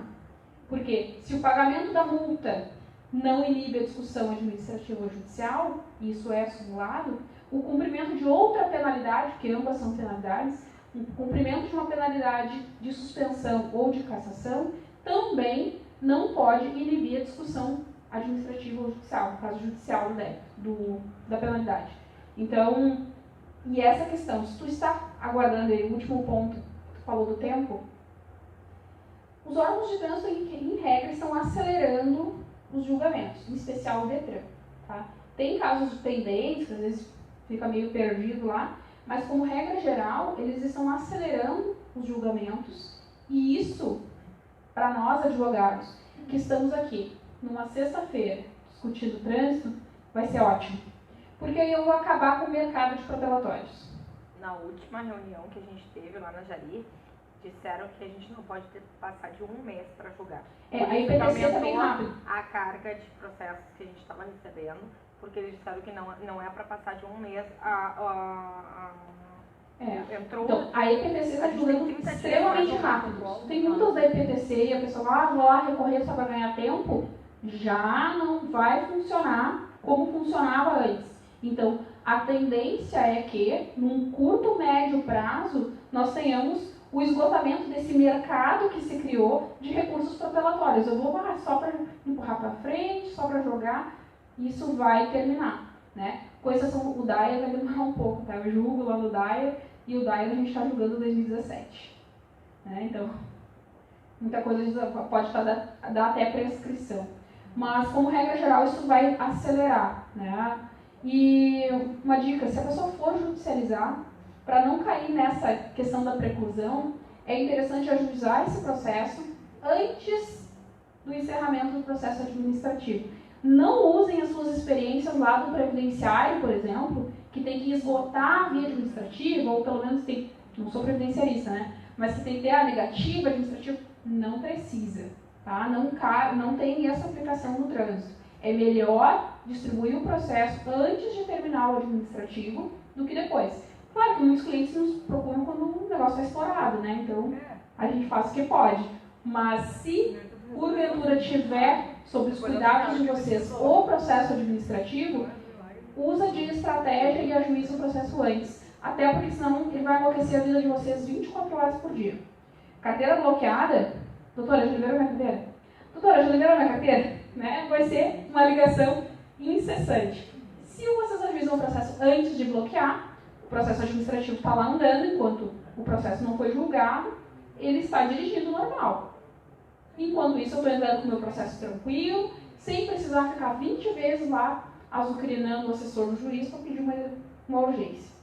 Né? Porque eles vão dizer, mas aqui tudo é urgente. Todo mundo quer dirigir. Né? Então, para a gente conseguir ter mais sanidade, eu sugiro. Já respondi os 3 pontos? Acho que sim. Doutora Somaldino, na verdade eu anotei aqui uma questão que eu fiquei martelando aqui. Não sei se a senhora pode compartilhar com a gente, ou como que a senhora procederia. Senhora, Digamos que eu tenho um cliente, tá? E ele foi abordado por agente, e eles não têm o etilômetro, né? E aí, até no primeiro momento, ele aceita fazer, né? Ele diga pro agente que ele faz, e eles arrumem esse aparelho, tragam para fazer, e depois ele se recusa. Assim como, digamos que nesse momento ele consiga ligar para o advogado. E aí? Bom, primeiro, o equipamento deve estar disponível no local da fiscalização. Se o equipamento não está disponível, porque ele não pode ser autuado pela recusa de algo que não está disponível para ser feito. Tá? Então, tem que estar disponível no local. E a partir do momento que ele se propõe a fazer o teste, tem que estar disponível no local. Ele não pode ser obrigado a esperar, mas espera então que meu colega vai trazer lá no outro posto. Isso eu vou dizer, isso na PRF acontece bastante. Está num posto e daí tem que buscar lá no outro, e as distâncias são longas e às vezes leva um certo tempo. Só que isso é fato. Tá? Se esse cliente, né, te ligou lá madrugada, porque normalmente é madrugada que eu falo para vocês, né, eu por escolha, né, de sanidade eu não atendo plantão. Mas quem atende plantão tem um bom nicho a ser explorado, inclusive na parte de crimes de trânsito. Mas aí tu atendeu o plantão, a pessoa te ligou, de madrugada lá, e aí se tu deu a orientação para que ela busque prova, e aí pode ser vídeo, né? Muito importante quando a gente fala para o nosso cliente fazer um vídeo, que ele faça com respeito, porque às vezes a gente não pode utilizar o vídeo porque ele fica provocando o agente de trânsito. Já me trouxeram um vídeo assim, olha, isso aqui eu não tenho como usar. Olha só, diz, não sei.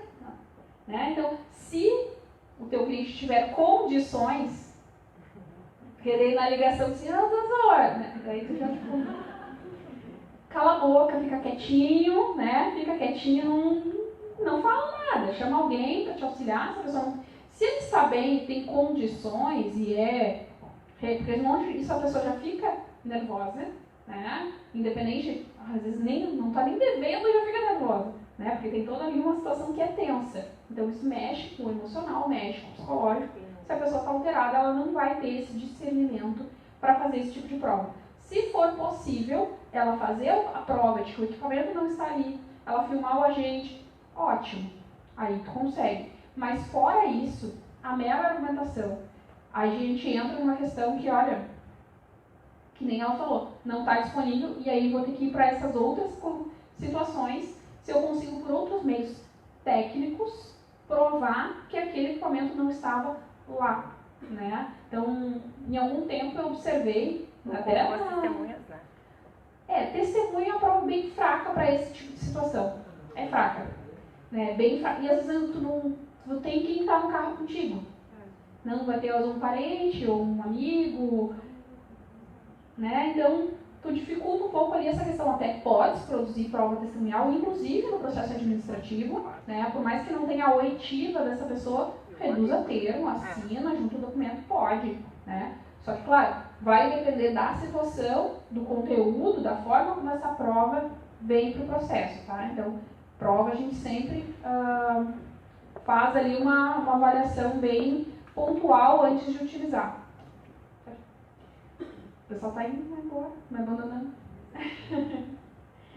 Mas, te respondi? Faltou algum negócio? Digamos que o cliente esteja fazendo um teste com a gente, né? Não, eu faço isso, Daí a questão, tu diz ali no Play, já não quero mais. Daí pode ser recusa, né? Se o equipamento está disponível ali, vai questão da recusa. Por isso daí tem, ok, eu faço, tá, então eu vou trazer, não, mas agora eu não quero mais, então você não vai tomar por um, vai tomar por outro, não tem. Daí essas questões pontuais, claro, você não é o que acontece todo dia, tá? Então, pegar esse fato isolado, usar como defesa e recurso como se isso fosse o dia a dia de quem atua nessa área, não é. Isso são casos isolados, assim como o medicamento, assim como, sei lá, usar o bombom de licor, não. Sabe que eu tenho um cliente, né, o processo dele já encerrou, ainda bem que ele pegou ainda o entendimento da jurisprudência anterior, que ele, e eu acreditei, né, a gente fala cliente mente, mas eu de fato acreditei. E ele disse que estava com um bombom de licor no console do carro. E ele estava mastigando o bombom quando ele foi abordado. Vou te dizer, por mais mirabolante, assim, eu acreditei. Só que assim, ele não foi talvez devidamente orientado. Se ele tivesse feito uma foto e porventura tivesse acusado um pouquinho, ele faria contraprova e não daria nada. Até porque ele é um cidadão assim, ó, que tem 2 por 2. Mas um bombom de licor ia se perder naquele organismo, não ia dar nada. Não, mas não é. É verdade, isso aqui. Ele não... Mais do que o bombom de licor, dos recursos que tem, o do celular, ele estava comendo um sanduíche. Eu nunca vi como as pessoas comem sanduíche no carro. É impressionante, nunca o celular é sem. Mas aí continua sendo autuação, porque tu está dirigindo sem as duas mãos, né? Mas enfim. Mas aí não é pelo telefone, aí claro, com certeza. Não, com certeza. Tem alguns erros, mas aí é questão de prova, né? Tudo que tu alega, essas multas, por exemplo, de falar o celular, né? De estar manuseando o telefone celular, que é pior, né? Que eu digo que é a multa do WhatsApp, né? Que hoje em dia as pessoas menos falam enquanto estão dirigindo e escrevem enquanto estão dirigindo. E isso realmente é um risco muito grande, isso de fato. Tá?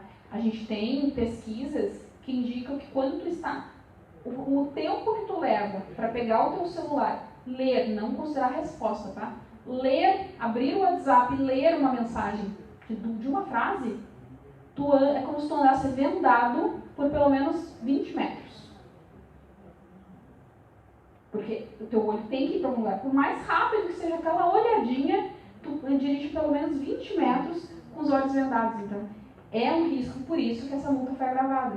Né? Então, ela tem a finalidade. Claro que a gente entra numa questão de fé pública do agente. Ah, mas como é que viu que estava com o celular, se tinha isso o filme, estava com o vidro fechado, nada.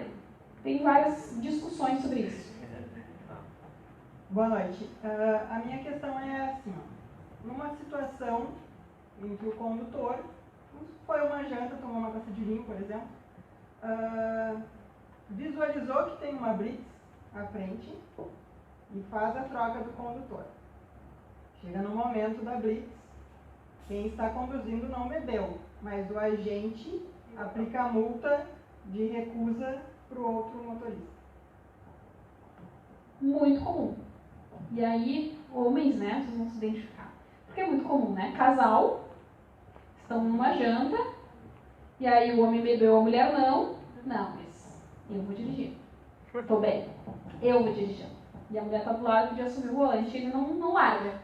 É muito comum. O que acontece?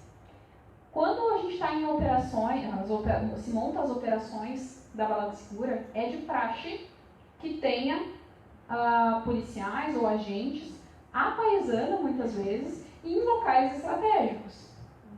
Normalmente eles montam, vocês podem observar, eles montam ali a operação em algum lugar que já fique mais difícil de tu sair. Mas ainda assim, se tem pontos que a pessoa pode quebrar para o lado lá, numa outra rua, ou fazer essa troca, isso também, eles têm essa organização, esse suporte que vá, né, passar esse tipo de informação. Complicado sempre, tá? Por quê? Se eu pensar assim, se eu fechar os olhos para a existência dessa troca, quem chegou conduzindo foi fulano. É fulano que chega conduzindo naquela fiscalização, é ele que está sujeito àquelas implicações. Mas isso é muito complexo se a gente parar para pensar. Então, se eu defender essa prática, eu vou estar defendendo uma forma de burlar a legislação. Então, aqui tu me deixa assim, ó, numa ruim, porque o que eu vou te dizer?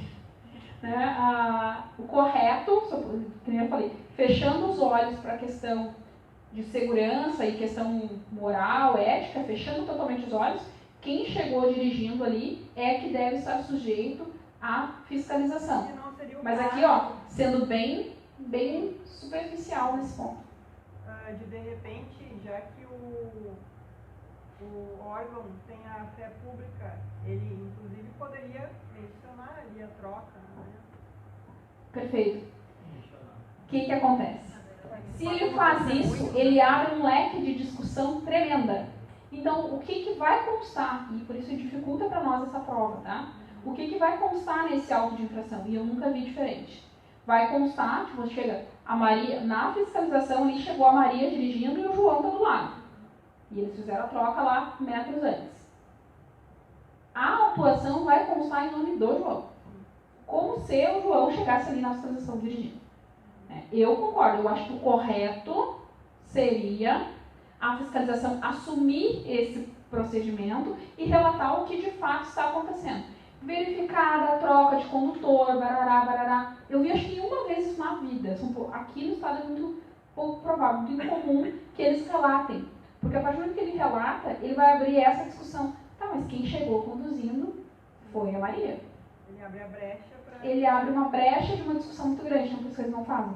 Tá? Então, pode abrir uma brecha de toda vez que houver um casal e ele achar que era que o passageiro estivesse dirigindo, deve começar a dizer, não, mas era do que estava dirigindo. Exatamente, então se criaria uma discussão absurda. Eu estou errada, porque eu sempre não pode também, não deve eu mesmo. E a tu que dirige?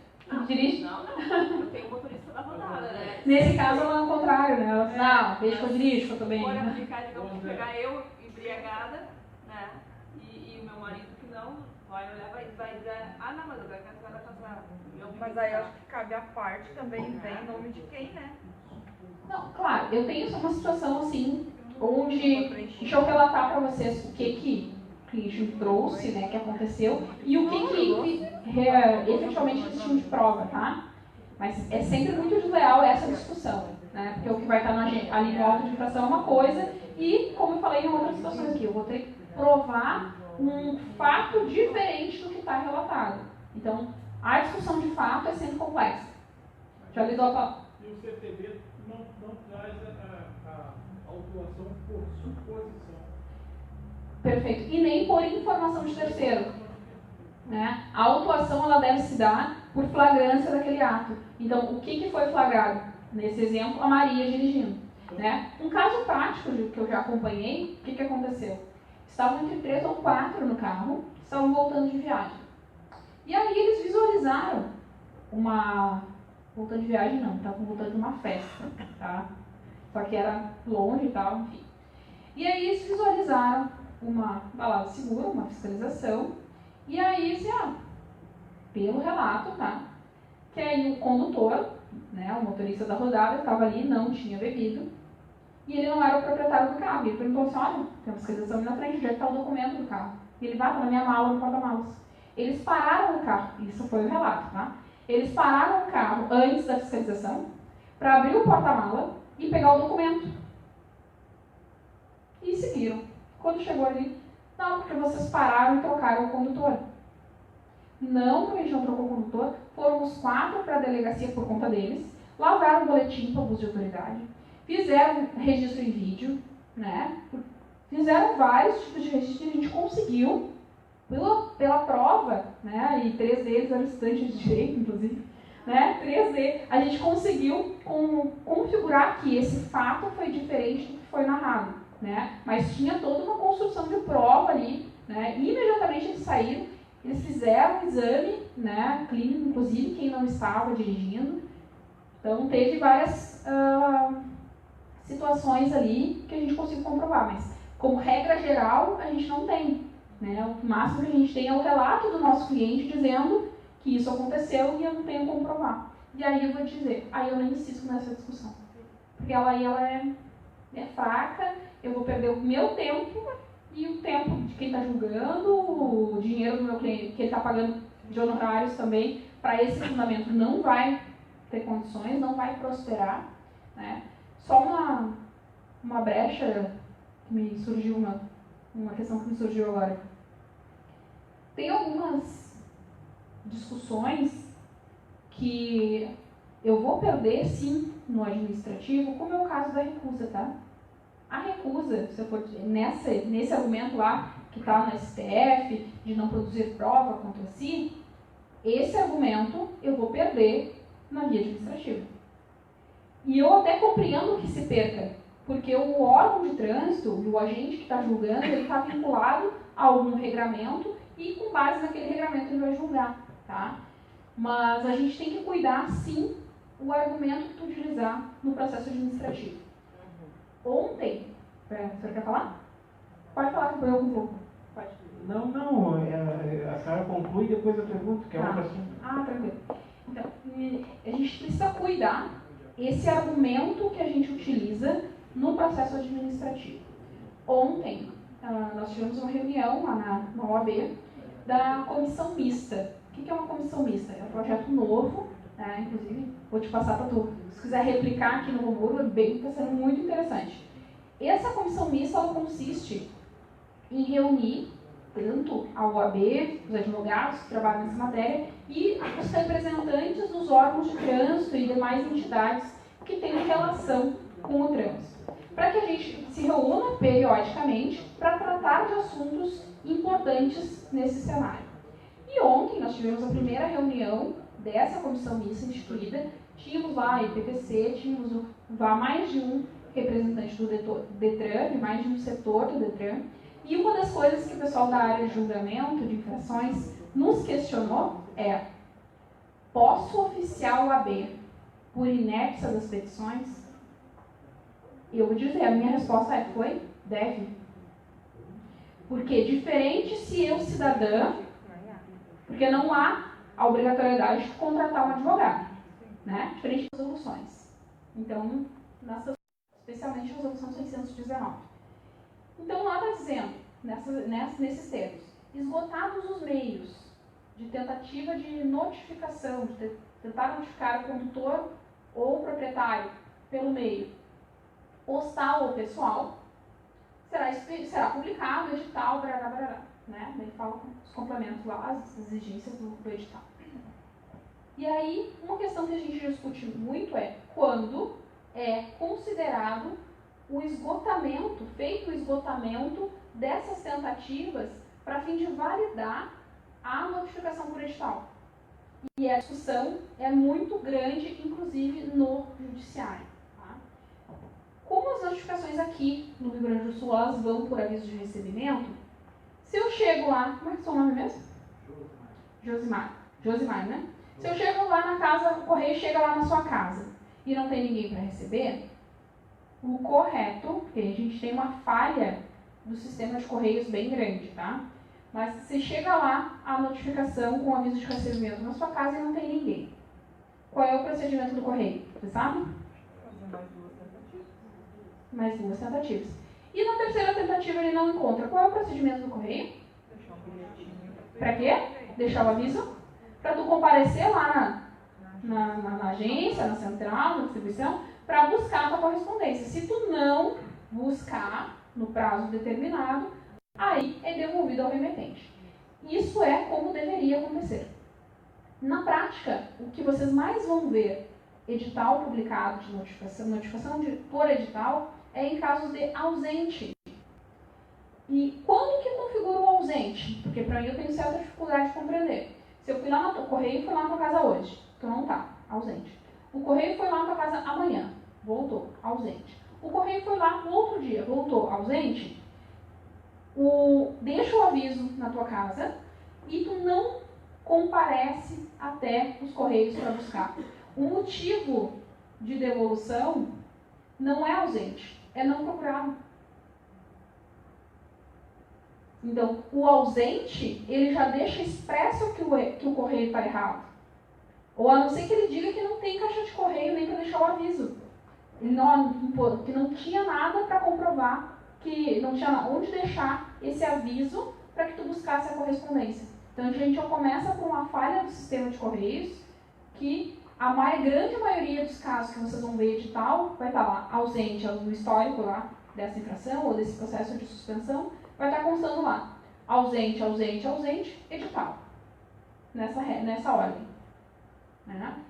Diferente, por exemplo, do mudou-se, que mudou-se nem precisaria do edital. Mas sempre quando forem avaliar a questão da validade do edital, eu sugiro que o foco seja o órgão de trânsito, que aqui eu estou falando que houve falha no correio, né? Mas se o correio é o mecanismo eleito, o sistema eleito pelo órgão de trânsito, é sim responsabilidade do órgão de trânsito de fiscalizar ou de verificar o cumprimento de todas as regras, né, pertinentes. Como o pessoal vai indo, eu vou dispersando, porque eu sei que vocês querem ir embora, né? Então, eu estou aqui, tem algumas coisas que eu queria falar ainda. Dá para ficar até amanhã aqui. Deixa eu só, acho que um outro ponto. Nesse ponto do edital, ok? Mas escola, a notificação do edital é válida ou não? Ela é válida desde que seja entendido que houve esgotamento dos meios. Perfeito. A outra questão era sobre como a tolerância. Tá, perfeito. Tá. 0,10 Tá. Nessa resolução 432, que eu falei para vocês aqui mais de uma vez, lá tem uma tabela de referência. Lá diz o valor medido e o valor considerado. Se tu sopra o etilômetro e dá 0,04, isso vai ser considerado zero. Isso nessa tabela está bem claro, mas é só tu descontar 0,04 do número que aparecer na telinha do etilômetro, no papelzinho ali. Então, o que aparecer no etilômetro, tu desconta 0,04. Então, medição realizada e medição considerada para fins de autuação ou não. Se deu 0,04 ou menos, eu vou descontar a margem de erro, vai ser zero, essa pessoa vai embora. Se der 0,05 para cima, já é infração de trânsito. Porque eu vou descontar o 0,04 e vai ficar 0,01. Então, por isso que nessa a tolerância é 0 e eu só desconto essa margem de erro do equipamento mesmo. E essa tabelinha, para não precisar nem fazer conta, está lá no anexo da resolução 432. Fica bem tranquilo assim. Inclusive lá, né, não vai dar tempo de a gente falar aqui de crime de trânsito, mas a partir de determinada graduação alcoólica também gera o crime de trânsito cumulado à infração administrativa. Eu ia comentar isso. Então a partir de 0,04 para baixo, nada. Mas a tolerância é sempre 0,4. Margem de erro. Margem de erro. Sempre, a partir de, agora somos técnicos do assunto, 0,04. Margem de erro. Dando a mais do 0,05, mesmo já descontado a margem, é crime de embriaguez, delegacia, fiança, correto? Não, para crime, aí é 0,4, tá? É 0,04 só a infração administrativa, tá? Então, muda um pouquinho. Quando tinha um zero no meio, tá? Então, quando a pessoa sopra o etilômetro, né? Até um número quebrado, tá? Com 0,4 para arredondar. Quando a pessoa sopra o etilômetro e dá até 0,33, é só infração administrativa. Se a partir de 0,34 da infração administrativa, suspensão toda a consequência administrativa e também o crime de trânsito. E aí a pessoa é encaminhada para a delegacia, né, vai estar sujeita à questão de fiança, né, vai responder um processo criminal lá pelo GCRIM, né, pelo crime lá do 306, né, que é o crime de embriaguez. Tá? É flagrante, né? Flagrante. Interessante que o crime de, eu não queria falar, não vai dar tempo, mas que o crime de trânsito não obrigatoriamente ele precisa do bafômetro. Ele pode se dar por outros meios de prova. Às vezes tu consegue absolver lá no juízo criminal por insuficiência probatória, tá? Mas ele pode gerar a questão do crime mesmo sem essa prova técnica, né? Porque a legislação mudou de uns anos para cá. Sem a prova técnica pode inclusive gerar o crime de trânsito. O colega lá no fundo quer falar?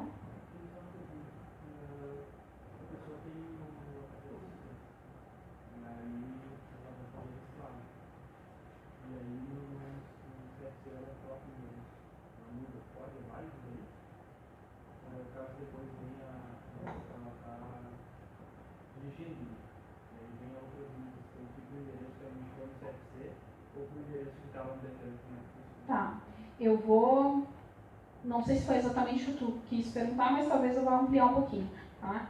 Como eu falei antes, as notificações das multas, das infrações, dão o endereço de registro do veículo. Se aquele endereço está desatualizado, essa atualização tem que se dar no CRVA, tá?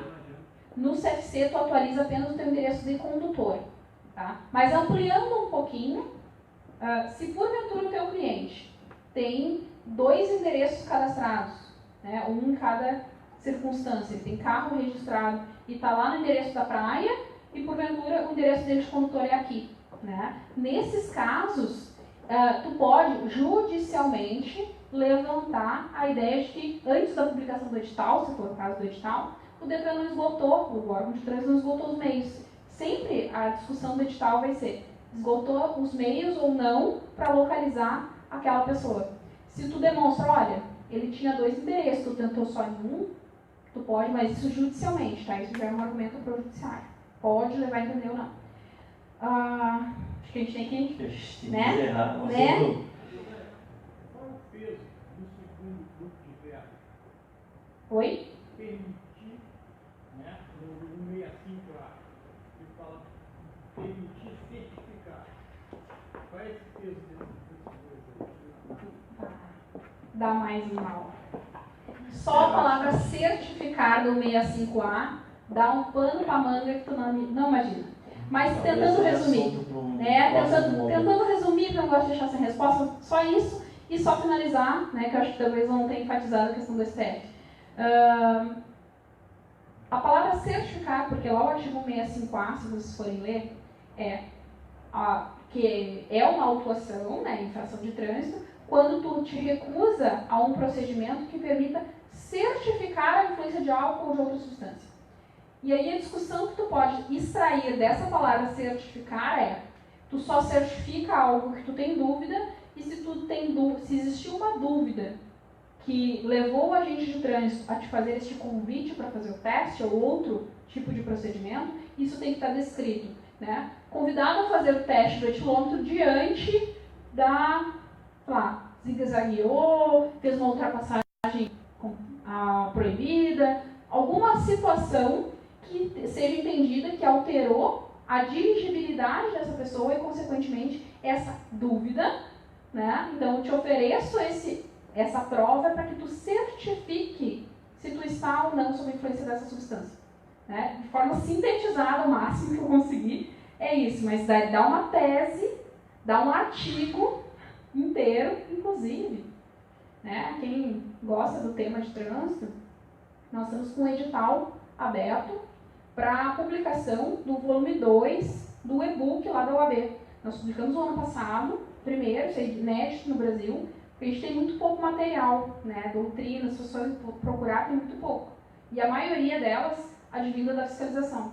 Então, quem quiser escrever um artigo rápido, a gente vai ter o prazo até a semana que vem, dia 31, e a gente vai prorrogar até metade de novembro para envio, para submissão desses artigos. Um artigo rápido, dê uma olhada lá no site da UAB, tem um edital com todos os critérios, os temas, é bem amplo a temática do e-book, então, um momento também de vocês passarem o conhecimento de vocês sobre trânsito. Pode daqui a pouco, mas eu não tenho muito conhecimento de trânsito, puxa ali uma área de responsabilidade civil junto, então é bem amplo a temática, então, e é o momento também de vocês divulgarem o trabalho de vocês, né?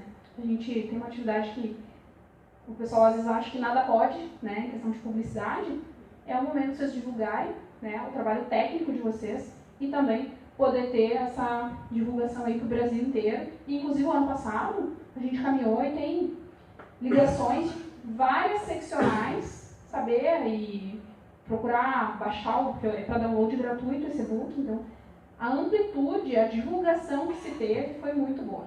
Então, fica uma dica aqui, uma sugestão. Ai, era isso? Sim, eu falei acho que rapidamente antes, né? Teve essa decisão do STF conflitando o entendimento aqui, né? Basicamente, eu posso passar depois essa decisão para vocês, só me chame ali, pode ser nas redes sociais ou de outro meu telefone, né? Pode passar que eu repasso essa decisão lá do STF para vocês. Mas basicamente, como eu falei antes, ela vem conflitando com esse julgamento do incidente aqui e invalidando a recusa ao teste do etilômetro, entretanto por um motivo diferente, porque lá o STF está retomando a tese do não produzir prova contra si.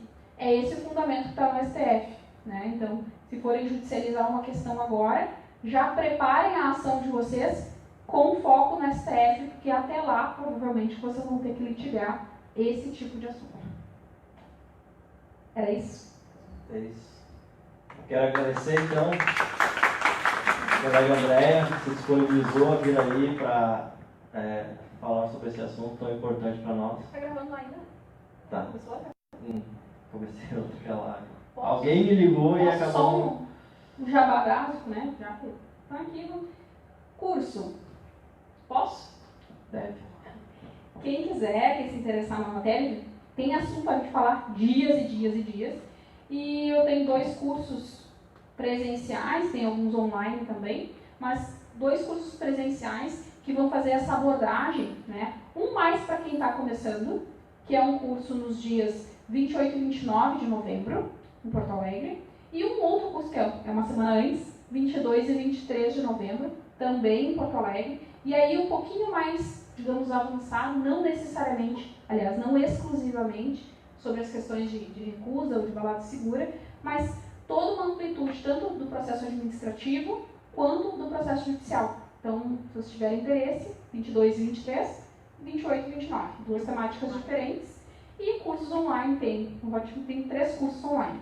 Um exclusivamente sobre esse tema que a gente conversou aqui, sobre os aspectos da lei seca, e outro sobre suspensão do direito de dirigir, cassação, e um terceiro que com foco justamente no STF, de como tu prepara a tua ação judicial desde a tua inicial, agravo de instrumento, recurso nominado e recurso extraordinário. Então, é um curso processual / de trânsito.